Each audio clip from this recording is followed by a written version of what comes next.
Story of the day चे प्रायोजक आहेत MDH मसाले. MDH ने जेवण दरवेळी मजेदार. आरोग्य न्यूट्रिशन मिळे, बॉडी किती स्ट्रॉंग बने, कमी खाऊन पोट भरे, डायजेशनला नाही धोका. MDH सोयाटीन अस्सल प्रोटीन. MDH. दोन्ही राष्ट्रवादीच्या विलिनीकरणाच्या चर्चांना पुन्हा उधाण. सोमवारी अमित शहांच्या भेटीनंतर काल सुनील तटकरेंनी घेतली पंतप्रधान मोदींची भेट. गेल्या आठवड्यात पवारांनी सुद्धा घेतली मोदींची भेट. शेतकऱ्यांना त्रास झाला तर सहन करू, मात्र उद्योजकांना त्रास नको, गुलाबराव पाटलांचं विधान. भाषणाच्या अर्थाचा अनर्थ केला, गुलाबरावांच्या वक्तव्यावर कृषी मंत्री भरणेंचं स्पष्टीकरण. 29 ऑगस्टला मराठा आरक्षणासाठी निर्णायक आंदोलन. जरांगेंचा सरकारला अल्टिमेटम. 25 लाख नोंदी सापडून सुद्धा प्रमाणपत्र का देत नाहीत, जरांगेंचा सरकारला सवाल.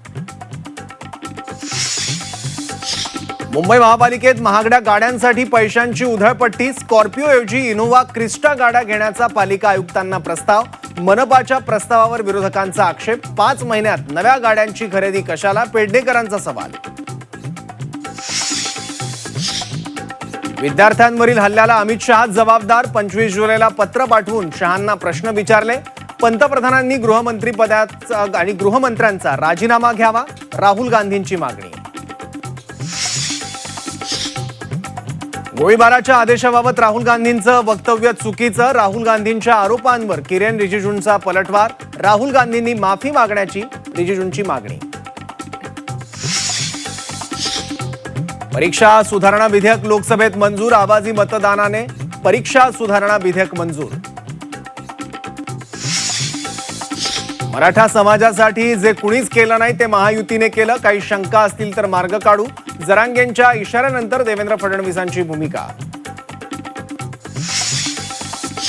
लातूरच्या औसामध्ये हर्षवर्धन सपकाळ यांच्यावर गुन्हा दाखल. पेपरफुटी प्रकरणात आपला संबंध जोडल्याचा आमदार अभिमन्यू पवार यांचा आरोप. वादग्रस्त विधानाचं कंगना रनौतकडून समर्थन. खासदार कंगना पार्ट टाइम राजकारणी, अभिजित दिपकेंनी उडवली खिल्ली. तुकाराम मुंढेंचा आता शाळांकडे मोर्चा. Save food for every child मोहीम लागू. शाळांच्या 50 मीटर परिघात जंक फूडवर बंदी.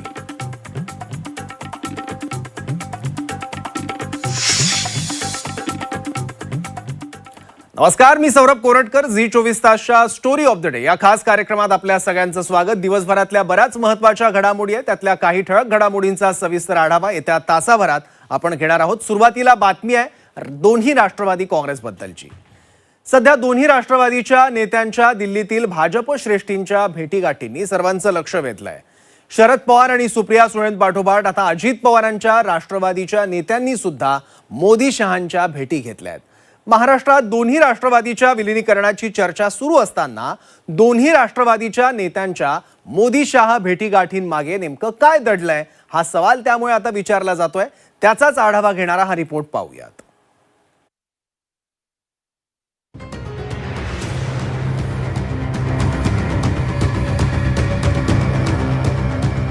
आधी शरद पवार, नंतर सुप्रिया सुळे आणि आता सुनील तटकरे. सध्या दोन्ही राष्ट्रवादीच्या नेत्यांच्या पंतप्रधान नरेंद्र मोदींसोबत सुरू असलेल्या या भेटीगाठी, यामुळे राष्ट्रवादी विलिनीकरणाची चर्चा सध्या पुन्हा सुरू झाली आहे. सुनेत्रा पवारांकडून सकारात्मकता दाखवल्यानंतर दोन्ही राष्ट्रवादीच्या नेत्यांच्या भेटीगाठी झाल्या. आता दोन्ही पक्षाच्या प्रमुख नेत्यांनी दिल्लीत पंतप्रधान मोदी आणि गृहमंत्री अमित शहांच्या भेटीगाठी सुरू केल्याचं दिसतंय. त्यामुळे या भेटीगाठींमागे विलिनीकरणाचा धागा तर नाही ना, अशी चर्चा सुरू झाली आहे. ही चर्चा का सुरू झाली हे समजून घेण्यासाठी मागील 15 दिवसांमधील दोन्ही पक्षांच्या भेटी कारणीभूत ठरत आहेत. 14 जुलैला जयंत पाटील आणि सुनील तटकरे, प्रफुल्ल पटेल एकाच वेळी मुख्यमंत्र्यांसोबत वर्षा बंगल्यावर होते. 15 जुलैला जयंत पाटलांकडून उपमुख्यमंत्री एकनाथ शिंदेंची भेट घेतली गेली.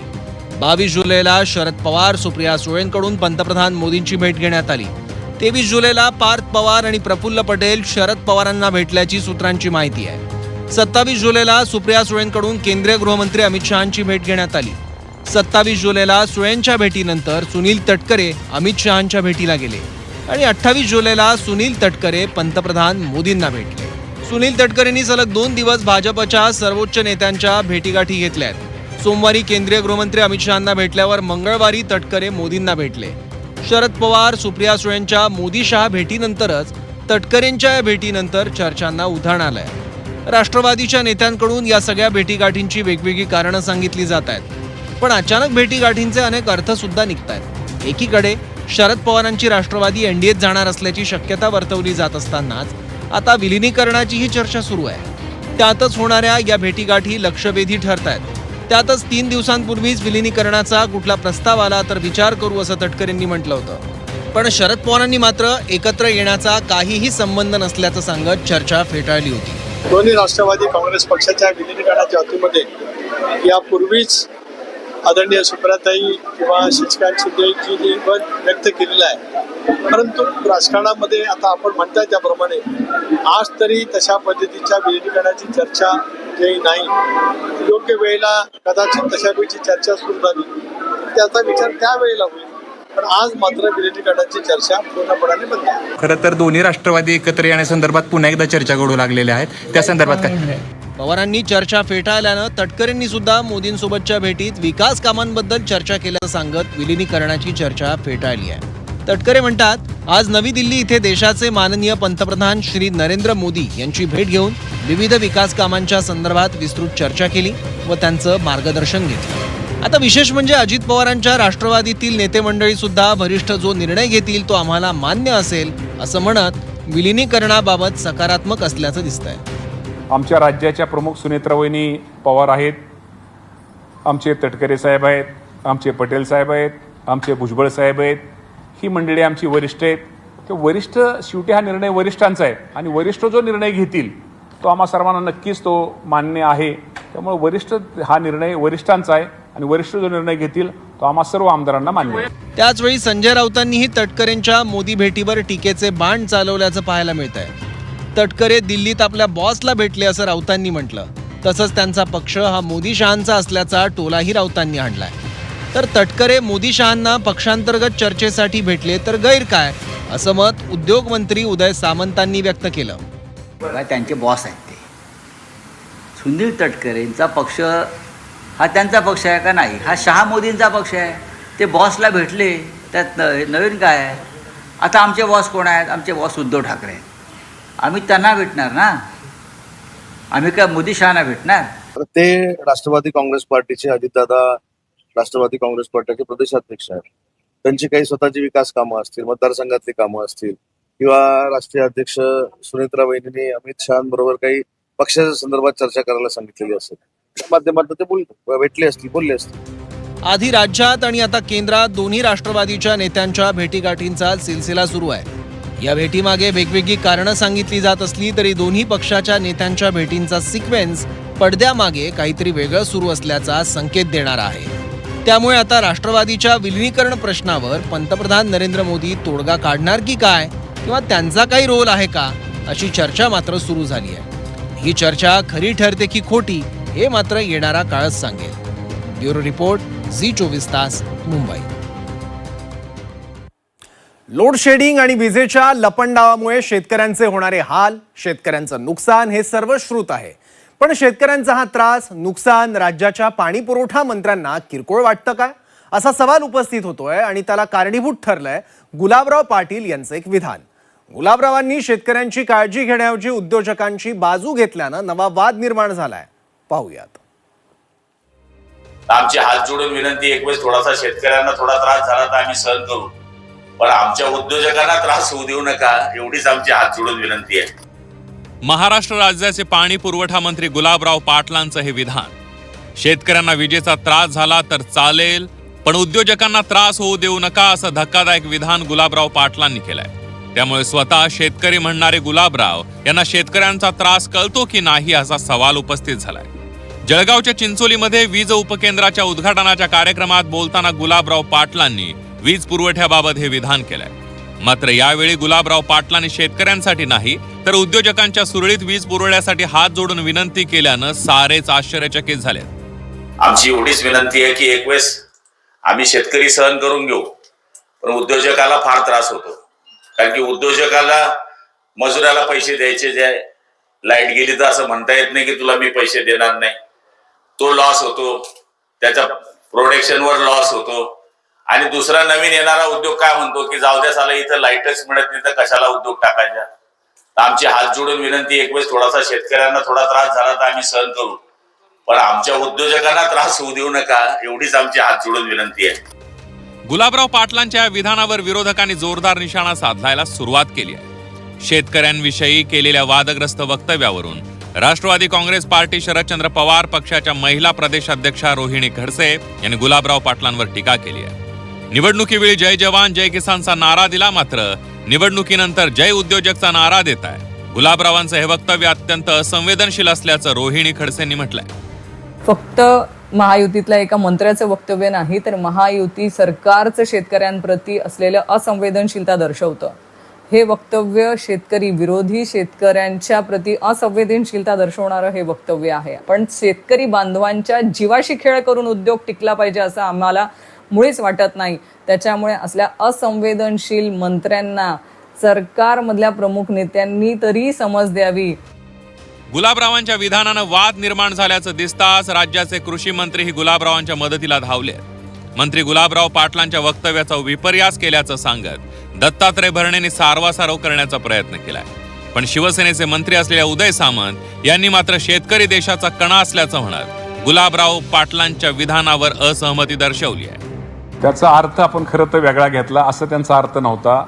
तो मेळावा उद्योजकाच्या तिथल्या ह्याचा होता. त्यांनी ते बारीक छोटासा कार्यक्रम घेतला होता.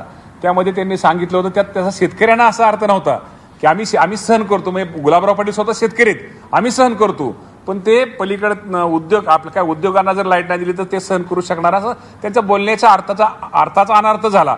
असं काही नव्हतं. गुलाबराव पाटील पण हाडाचे शेतकरी आहेत आणि त्यामुळे निश्चित प्रकारे शेतकऱ्यांविषयी त्यांची भावना ही खूप चांगली आहे. बळीराजा जो आहे हा आपला देशाचा, राज्याचा कणा आहे, तो आपला अन्नदाता आहे. त्याच्यामुळे सगळ्यात प्रथम काळजी ही आम्ही सगळ्यांनी शेतकऱ्यांची, बळीराजाचीच घेतली पाहिजे. आपल्याला एक कायदा सांगतो, ज्यावेळी पाणी टंचाई होते तेव्हा पहिलं पाणी आपण कोणाला द्यायचा निर्णय घेतलाय, तर तो शेतकऱ्यांना म्हणजे माणसाला पाणी द्यायचा हे केलेला आहे. हे पिण्याचं पाणी असेल, शेतीचं पाणी असेल. नंतर दुसरा टप्पा जो आहे तो उद्योगाचा असेल किंवा अन्य ठिकाणचा, हा नंतर येतो. त्याच्यामुळे ज्या अर्थी बळीराजाची काळजी सरकार अतिशय महत्वाच्या नैसर्गिक आपत्तीच्या वेळी घेते, त्याच्यामुळे पहिलं प्राधान्य हे बळीराजालाच आहे, कारण तो आपला अन्नदाता आहे. राज्यात उद्योगांना चालना देण्यासाठी सत्ताधाऱ्यांनी प्रयत्न करणं साहजिक आहे, पण म्हणून शेतकऱ्यांच्या अडचणींकडे दुर्लक्ष करून उद्योजकांना हात जोडणं हे न पटणार आहे. जो शेतकरी जगाला अन्नधान्य देतो, शेतकरी जगला तर आपण जगणार आहोत. त्यामुळे सर्वात आधी शेतकऱ्यांचा त्रास कमी करण्यावर राज्यकर्त्यांनी भर द्यायला हवा. ब्युरो रिपोर्ट, झी 24 तास. मराठा आरक्षणाच्या प्रश्नावर पुन्हा एकदा राज्यातलं राजकारण तापण्याची चिन्ह आहेत. कारण मराठा आंदोलक मनोज जरांगे यांनी पुन्हा एकदा राज्यव्यापी निर्णायक आंदोलनाची घोषणा केली आहे. 29 ऑगस्टपासून जरांगेंनी आंदोलनाची घोषणा केली. सरकारनं 3 वर्षांच्या कालावधीत सुद्धा मराठा आरक्षणाचा प्रश्न न सोडवल्याचा आरोप करत जरांगेंनी अधिक व्यापक आणि निर्णायक स्वरूपाचं आंदोलन करण्याचा इशारा दिलाय.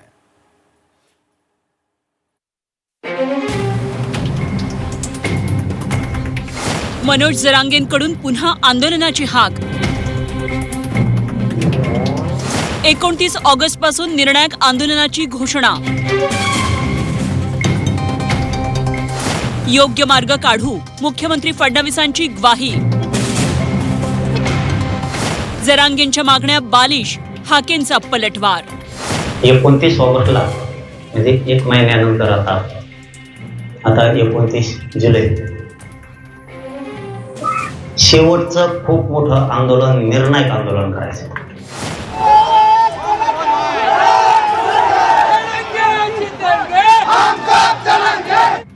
मराठा आंदोलक मनोज जरांगेंची ही घोषणा. जरांगेंच्या मराठा आंदोलनाला 3 वर्ष पूर्ण झाल्यानंतर आता जरांगेंनी मराठा समाजाच्या कुणबी प्रमाणपत्रांसाठी निर्णायक व्यापक लढाई सुरू करण्याचा इशारा दिलाय. 29 ऑगस्टला शेवटचं निर्णायक आंदोलन करणार असल्याचा इशारा मनोज जरांगेंनी सरकारला दिलाय. जरांगेंनी सरकारसमोर नव्यानं मागण्यांची यादी ठेवली आहे. राज्यात सापडलेल्या 58 लाख नोंदींचं प्रमाणपत्र द्या. हैदराबाद गॅझेटियरनुसार मराठवाड्यातली सगळी प्रमाणपत्र द्या. सातारा, कोल्हापूर, पुण्यासह 5 संस्थांच्या गॅझेटियरची अंमलबजावणी GR सह करा. मराठा आंदोलकांवरील दाखल केलेले गुन्हे मागे घ्या.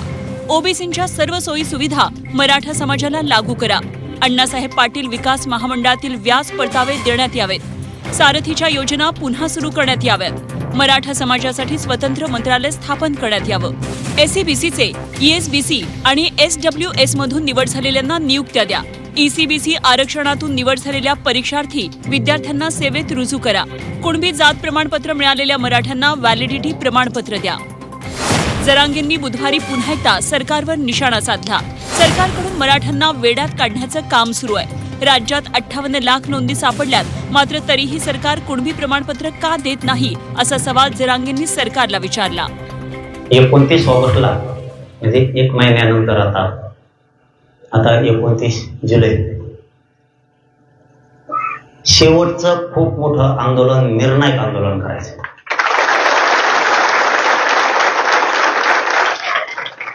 शेवटचं आंदोलन करायचंय आणि निर्णायक करायचंय. 3 वर्ष हा संघर्ष चालू आहे. पुन्हा मराठ्यांचे प्रश्न मागे नाही राहिले पाहिजेत. शेवटचं आंदोलन, निर्णायक आंदोलन करायचं, इतकं ताकदीनं करायचं, पुन्हा मराठ्यांचे प्रश्न मागे ठेवायचे नाही. जरांगेंच्या या इशाऱ्यावर मुख्यमंत्री फडणवीसांनी प्रतिक्रिया दिली आहे. मराठा समाजाला जात प्रमाणपत्र दिलं जातंय. आमच्या सरकारनं मराठा समाजासाठी जेवढे निर्णय घेतले तेवढे निर्णय कोणत्याही सरकारनं घेतले नसल्याचा दावा फडणवीसांनी केलाय. जर कुणाला वाटत असेल की आपल्याला काहीही मिळालं नाही तर यातून मार्ग काढला जाईल असं आश्वासनही फडणवीस यांनी दिलंय. कोणी मागताय आणि देत नाही अशी परिस्थिती नाहीये. मला असं वाटतं की फार कमी पेंडन्सी आहे, त्यांना जात प्रमाणपत्र दिले जात आहे. आणि इतरही ज्या गोष्टी आहेत, मी पुन्हा एकदा सांगतो की आमच्या सरकारने, महायुतीच्या सरकारने मराठा समाजाकरता जेवढे निर्णय घेतले आणि जेवढे निर्णय कार्यान्वित केले हे कुठल्याच सरकारने कधी घेतले नाहीत. अद्यापही कोणाचा काही रोष असेल, कोणाला काही वाटत असेल की हे योग्य होत नाहीये तर निश्चित त्यातनं मार्ग काढता येईल. मनोजजी हे स्वतः प्रसाद लाडसाहेबांच्या संपर्कामध्ये आहे. मी देखील अनेक वेळा त्यांच्याशी चर्चा करतो. विखे पाटील साहेब देखील चर्चा करतात. त्यामुळे त्यांच्या मनामध्ये काही शंका असतील त्या शंकांचं निरसन आम्ही नक्की करू. जरांगेंनी पुन्हा एकदा ओबीसी आरक्षणासाठी मैदानात उतरण्याची तयारी केल्यानंतर ओबीसी आंदोलकही आता सज्ज झालेत. लक्ष्मण हाकेंनी जरांगेंच्या मागण्या बालिश आणि पूर्ण न होणाऱ्या असल्याची टीका केली. तसंच जरांगेंनी आंदोलन करण्यापेक्षा मंत्र्यांसोबत चर्चा करावी असं हाके म्हणाले. हे लहान मुलं असतात ना, भातुकलीच्या खेळ खेळतात ना, त्याच्यापेक्षा वरचा दर्जा ह्या आंदोलनाचा नाही. काहीतरी बेकायदा मागणी करायची, जी गोष्ट कधीच होणार नाही अशा पद्धतीची मागणी करायची. काय ओबीसींना काय सुविधा आहेत की ज्या त्यांना पाहिजेत? स्वर्गीय अण्णासाहेब पाटील आर्थिक विकास महामंडळाला जेवढा निधी शासनानं दिला आहे, ज्याचं व्याज शासनानं भरलं आहे, तेवढं ओबीसींना काही मिळालं आहे का? जरांगेंनी आंदोलन करण्यापेक्षा जरांगेंनी थोडं मंत्रालयाकडे यावं, थोडं इथल्या प्रशासनाबरोबर चर्चा करावी. जरांगेंनी पुन्हा एकदा राज्यव्यापी आंदोलनाचा इशारा दिलाय. या आंदोलनाला आणखी 1 महिन्याचा कालावधी शिल्लक आहे. त्यामुळे आता 1 महिन्यात सरकार काय पावलं उचलतं? जरांगेंचं आंदोलन रोखण्यात सरकार यशस्वी होतं की पुन्हा एकदा राज्यातील मराठा आंदोलन पेटतं याकडे सर्वांचं लक्ष लागलंय. ब्युरो रिपोर्ट, झी24 तास. आता बातमी मुंबई महापालिकेतल्या एका प्रस्तावाची, ज्यावरून टीकेची गाडी सध्या सुसाट सुटली आहे. सभागृह नेते, विरोधी पक्षनेते, उपमहापौर आणि 3 वैधानिक समित्यांच्या अध्यक्षांसाठी नव्या इनोव्हा क्रिस्टा गाड्या घेण्याची मागणी करण्यात आली. आता तुम्ही म्हणाल की ठीक आहे, प्रवासासाठी नवीन गाड्या तर लागणारच, पण मंडळी काही महिन्यांपूर्वीच नव्या कोऱ्या स्कॉर्पिओ खरेदी करण्यात आल्या आहेत. पण त्यात पदाधिकाऱ्यांना धक्के बसतात आणि पाठ दुखते म्हणे. त्यामुळे त्यांना आता 40 लाखांची इनोव्हा क्रिस्टा हवी आहे. यावरूनच आता टीका केली जाते. बघूयात.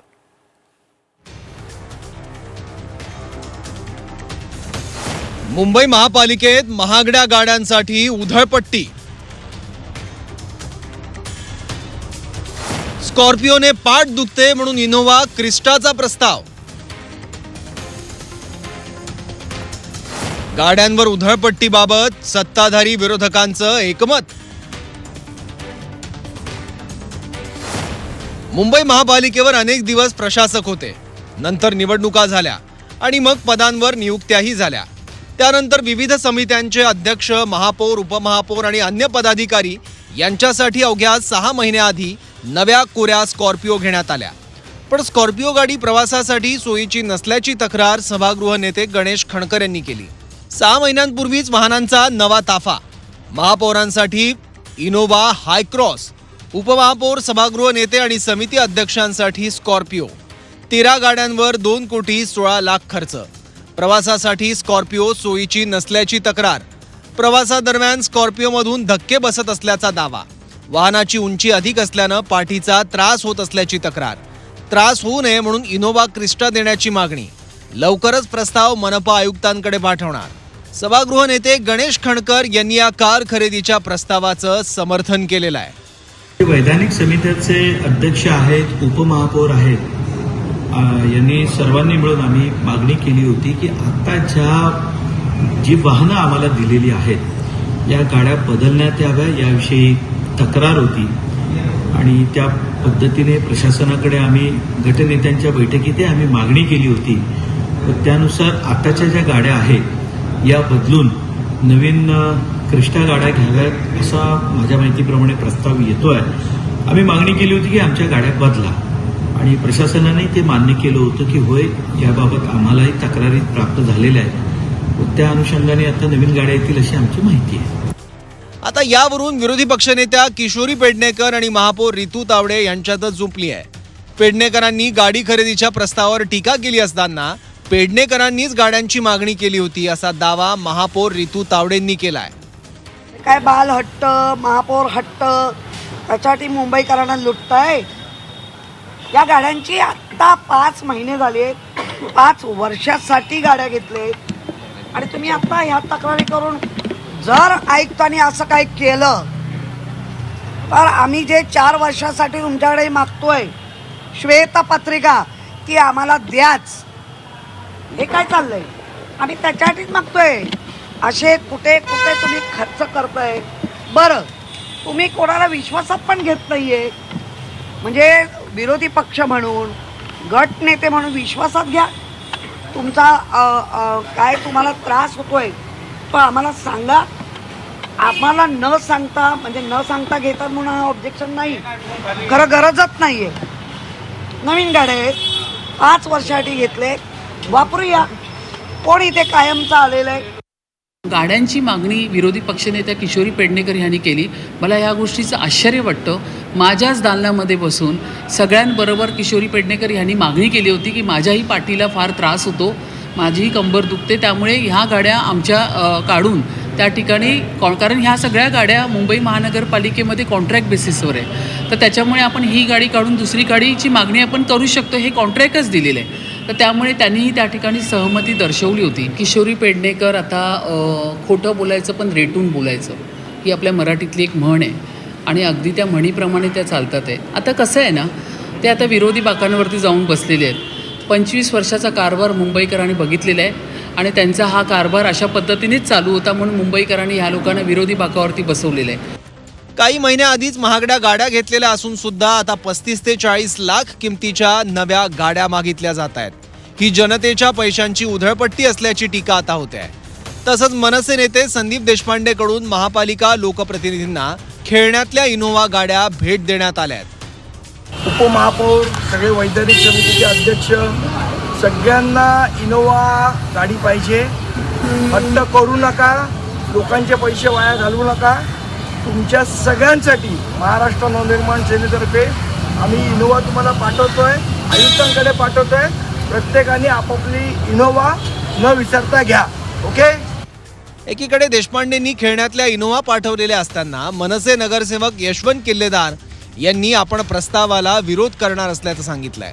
तर संजय राऊतांनी सुद्धा पंतप्रधानांची लागण खालच्या लोकांना झाल्याची टीका केली आहे. तर मला वाटतं की ह्यांना इनोव्हा क्रिस्टा घेऊन ज्या आता नवीन ज्या स्कॉर्पिओ आहेत त्या वॉर्ड ऑफिसरांना द्यायच्या आणि वॉर्ड ऑफिसरांच्या ज्या काही जुन्या स्कॉर्पिओ आहेत त्या अभियंत्यांना द्यायच्या, असा तो एकंदर त्यांचा प्लान आहे. पण मला सांगा, जर तुम्हाला पाठदुखी होते मग त्या वॉर्ड ऑफिसरांना अभियंत्यांना पाठदुखी होत नाहीत का? ते तर वर्षानुवर्ष स्कॉर्पिओ वापरतात, ती माणसं नाही आहेत का? तर मला ह्या सगळ्या गोष्टीचा अजून तो प्रस्ताव मंजूर झालेला नाही. तो प्रस्ताव फेरविचारार्थ मला वाटतं आयुक्तांकडे पाठवलेला आहे. तर आम्ही विरोधी पक्ष म्हणून त्याला विरोध करत राहू.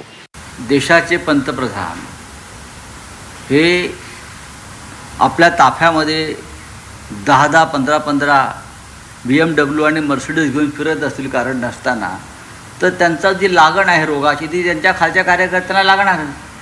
काय गाड्यांचे ताफे चालले, बघा ना मुख्यमंत्र्यांचा ताफा, बघा डेप्युटी CMचा ताफा. BMW आणि मर्सिडीजशिवाय त्यांच्या गाड्यांचे कुठे ताफेच नाही आहेत. सिक्युरिटीला मर्सिडीज गाड्या पहा तुम्ही. त्याच्यामुळे महानगरपालिकेत त्यांच्या नगरसेवकांना किंवा त्यांचे जे कोण पदाधिकारी आहेत त्यांनी गाड्या बदलत राहिल्या. ते झालं का आता पैसा लुटीचाच पैसा आहे. पण गाड्या घेण्यासाठी तुम्ही सरकारी तिजोरीला हात घालता, लक्षात घ्या. जनतेच्या तिजोरीला हात घालता. व्यक्तिगत तुमची संपत्ती वेगळी आणि जनतेची संपत्ती वेगळी आहे. महापालिकेसमोर सध्या अनेक समस्या आहेत. शहरातल्या नागरिकांच्या अडीअडचणी सोडवण्यासाठी जनतेनं नगरसेवकांना निवडून दिलं, पण निवडून आल्यानंतर सुद्धा नुकत्याच घेतलेल्या स्कॉर्पिओ पण यांना कम्फर्टेबल वाटत नसतील म्हणून आणखी 40 लाखांच्या गाड्यांवर जनतेच्या पैशांची उधळपट्टी करणं यांना शोभतं का, हा प्रश्न सर्वसामान्य मुंबईकर विचारतायत. काही दिवसाआधीच उपमहापौर वाहतूक कोंडीला कंटाळून बंगला मागतात. आता पदाधिकाऱ्यांना स्कॉर्पिओ नको तर इनोव्हा क्रिस्टा हवी आहे. पण जनतेने निवडून देऊनच तुम्हाला भरपूर काही दिलंय. त्यामुळे आता पाळी आहे तुम्ही जनतेला काहीतरी देण्याची. ब्युरो रिपोर्ट, झी 24 तास, मुंबई. कोल्हापूर जिल्हा परिषदेच्या विकास निधीवरून सध्या जिल्ह्याच्या राजकारणात नवा संघर्ष सुरू झालाय. जिल्हा परिषद सदस्यांच्या हक्काचा निधी आमदारांच्या माध्यमातून खर्च केला जात असल्याचा आरोप विरोधकांसह सत्ताधारी सदस्यांनी केलाय. विशेष म्हणजे याविरोधात आता सर्वपक्षीय सदस्यांनी एकत्र येत जिल्हा परिषदेमध्ये सह्यांची मोहीम सुरू केली आहे. पाहूयात. पंचायत राज व्यवस्थेतील सर्वोच्च स्थान असलेल्या जिल्हा परिषदेकडे ग्रामीण विकासाची जबाबदारी असते. जिल्ह्यातील रस्ते, शाळा, पाणी पुरवठा, आरोग्य आणि इतर विकास कामांसाठी जिल्हा परिषदेला निधी दिला जातो.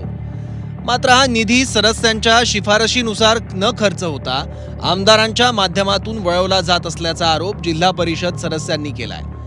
त्यामुळे भविष्यात सुद्धा सदस्यांच्या अधिकारांवर गदा येण्याची भीती व्यक्त करत सत्ताधारी आणि विरोधी पक्षातील सदस्यांनी एकत्र येऊन सह्यांची मोहीम सुरू केली. एकूण 68 पैकी 51 सदस्यांनी या मोहिमेच्या अंतर्गत सह्या केल्या आहेत. की जिल्हा परिषदेचा DPDCचा निधी जास्तीत जास्त आमदार खासदारांना न देता आपल्या सदस्यांना, जो आपला जिल्हा परिषदेचा निधी देतो आपल्या सदस्यांना मिळावा, यासाठी त्यांना प्रयत्न करण्यासाठी सांगितलेला आहे.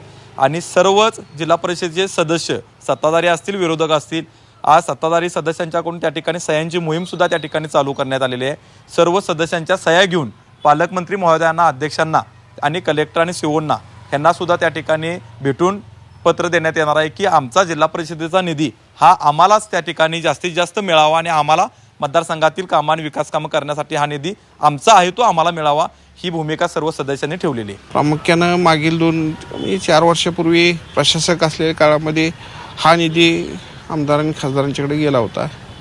निधी काय प्रत्येकाच्या मतदारसंघातच जाणार असल्यामुळं आम्हाला ठराविक जागेवरती खर्च व्हावा, त्यामध्ये शिक्षण असेल, बाकीचे जे स्वच्छतेचे विषय असतील किंवा पाण्याचे विषय, हे चांगल्या पद्धतीनं आम्हाला त्या ठिकाणी कामं करता यावीत, यासाठी हा जो जिल्हा नियोजनमधून येणारा निधी आहे तो आमच्याकडं जिल्हा परिषदला द्यावा, अशा पद्धतीने आमची सर्वानुमती मागणी आहे.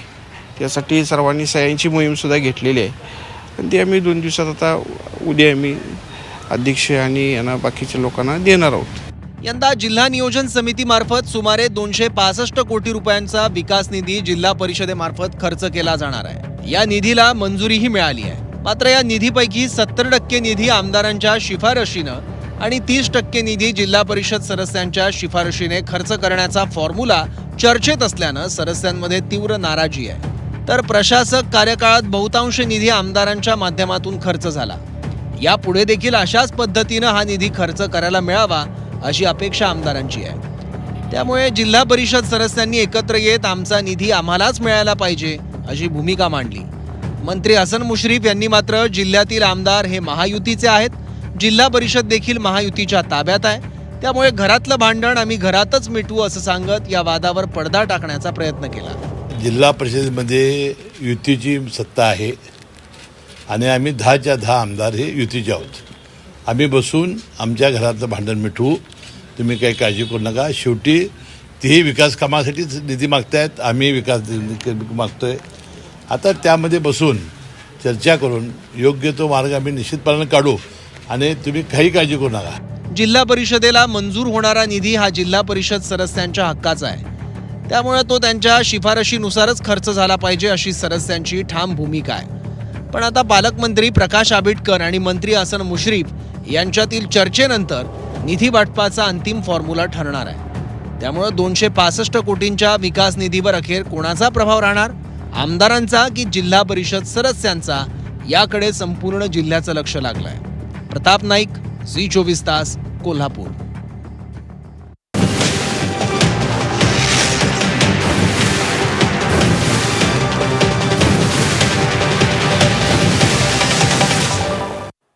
स्टोरी ऑफ द डे चे प्रायोजक आहेत MDH मसाले.